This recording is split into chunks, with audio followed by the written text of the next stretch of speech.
did it again. Okay, so the episode 6 is from the anime I'm about to mention. Huh. Let me start off and say I wanted to make this video when all of them are on episode 5s. But since the episode 5s weren't really worth recording a video for, I was patient enough to wait until the episode 6, and I'm happy because these episode 6s were good. These episode 6s, most of them lifted me up, and although one of them was like a bit rocky for me, I'd say that they had a place in my heart along with all the newbies that are up this season. That's what I can say. This season had great anime. 4 good anime. I wouldn't say all of them are good. There are some anime that are featured on the list that I'm going to mention at the end of the season that I don't want people to watch for certain reasons. I'm watching them on the sidelines because I'm like, nah, let me give them a full judgment. And yeah, so far, that's what it is. Let's get to it. Let's go, GoaTaro. If Darwin's Game was 50% hectic, 30% more funnier, and 70% more adventurous, it would be I'm Standing on a Million Lives. That's exactly what I'm Standing on a Million Lives is. It's a long title, and I'm probably going to say it many times, so bear with me.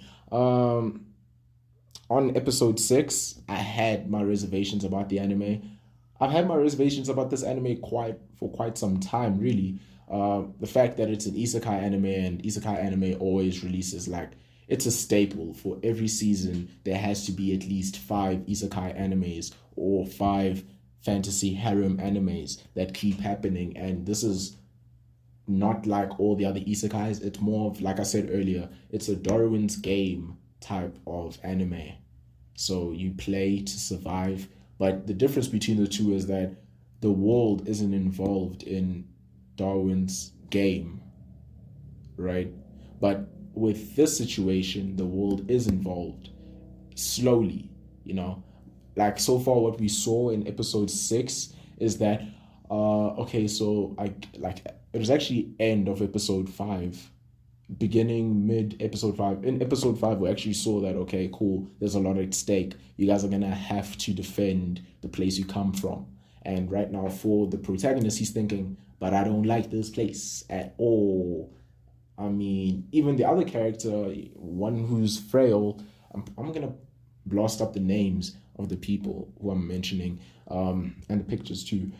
She doesn't like the place too because no one understands how she feels about the fact that she can't actually participate in normal school activities unless it's work, because of the fact that her body is not strong enough to actually deal with all that activity. She can't do sports. She can't do PE. She can only walk home, come to school and work, walk home, come to school and work over and over again. And that's the only thing she can do. And the other member of the team is the queen of the school, who's great at sports, who has a lot of friends. It's basically a polar opposite of both the other characters in many ways, in terms of popularity, in terms of ability, capability with anything she does, whether it be physical or mental. You also get the fact, we don't know much about it just yet, but the 4th character, right now, they say is the 4th and final character. She is like I don't know, I find her annoying, but she has good points too. She can stand up for herself. Her moral compass is weird. She defends the wrong people, and her moral compass is weird. I think that's the best way to actually describe her. And you see a character who's not a part of the hero system, who isn't a part of their heroes, doesn't come from the world they come from, but she works with them. She is if you've watched Konosuba, she is the darkness of this anime. Darkness being the name of the female character in Konosuba. And yeah, that's the difference being, darkness gets stimulated, right? She feels aroused from being tortured, while this girl gets aroused from killing. That's the difference between the two. So I mean, the anime so far, it's okay. I wouldn't say it's amazing. That's why it's the first one I'm mentioning. It's fourth on my list. Um, yeah, episode 7 should deliver. I see it as one of those anime that rank in top 10 isekai this year. But in terms of if you were to say in the next few years, ranking it in the isekai of the decade, I doubt people will put it in the top 10. So, yeah, that's all I can say about it. Okay, now this was more of a tie. I would say that, yeah, it's a tie. But I'll first mention Nobelise. Um, Nobelise is a it has the potential of being a long lasting anime. It's not a it's an action drama anime where you start to look into the shoes of a very old character. Like he's a character with a long lifespan. We don't know much about his breed just yet. We don't know much about his species. We don't know much about his past. We don't know much about anything really. Just only got a hint about his power just recently. And when we say recently, I mean in the sixth episode. And the sixth episode showed us a lot, not only from the character Rizel, but also from characters Frankenstein, from characters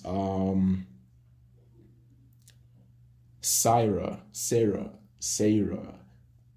I need to learn how to pronounce it. Sarah. Those three were basically the MVPs of the episode. You could also say the MVPs of two episodes, actually. Sarah's younger brother was also throwing hands, and it was nice to see him active and fighting for what he wants to protect. We see that his mind is in the right place. He's just a stubborn little boy with the mind of a child, um, the mind of a teen, yeah. And you see his older sister, who we think is the older sister, is very mature, very reserved, very quiet, but she is very powerful at the same time. Bro, she was throwing hands, bro, from mid episode 5 to end of episode 6. No, mid episode 5 to mid episode 6. She was absolutely demolishing the opponent, like making that guy look like all the power ups you do mean absolutely nothing. She wasn't a Vegeta to Cell, but it was a how can I make a comparison? Imagine if Raditz and Nappa were to fuse and still get beaten by Frieza. That's exactly how it was with Sarah. Sarah was demolishing, and you also see how Frankenstein operates. You see he's got a lot of power, and you see that he really wants to protect his master. And in all the other episodes, you see that's very, very obvious. He cares for Master Rizel with all his heart, like not only as a master servant role, but also like a father son role in a way. And the roles switch constantly. And I actually saw in episode 6 that the role actually switched a little bit. That you see Frankenstein's prepared to die for his master, prepared to kill anyone for his master. If they want to harm his master, you guys are dead on the chopping block. That's how it is. So that's, yeah, Rizel, besides the fact that he's pretty overpowered right now, he's pretty overpowered right now, but yeah, that's all I can say for him without spoiling. So that's how episode 6 was. You're gonna have to check it out because I can't really give too much explanation on it, but all I can say is Rizel, Frankenstein, Sarah, y'all are powerful. I want to see how these other new characters go into these new roles of society and how they operate. I want to see the new dynamics that are formed and everything. And yeah, that's basically it so far with Nobelese. Okay, so Jujutsu Kaisen, episode 6 was it was funny. I mean, Jujutsu Kaisen has the comedy of Naruto. That's why people like it and see it as Naruto. And it also has the dynamics of Naruto, just a bit more modernized, more updated, more, shuffled. Like it's a shuffled deck of Naruto cards. And right now, what we see from it is okay, Yuji lives in a modern day society. He ingests a demon. He's able to control the demon.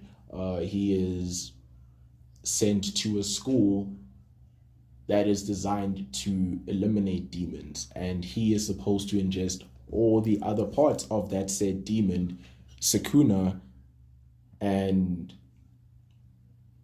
said to be killed too. That's what they also say. He's said to be killed. Episode 6, let's just say episode 4, 5, and 6, we saw a lot from Yuji and Fushiguro. Not You don't necessarily see anything from Gojo Sensei. He's more of a Kakashi Sensei situation, very absent, doesn't really help out their students in the beginning. You see a Kugasaki very useless in battle, like a Sakura. You don't see a Naruto and Sasuke dynamic. You don't see a Naruto Sasuke fighting style, or how they take charge or anything. It's more of Yuji is a mature Naruto, and Fushiguro is a remorseless Sasuke. Not a mature Sasuke. It's like adult Sasuke in a teen body in a way, and that's how you'd see Yuji. No, not Yuji, Fushiguro.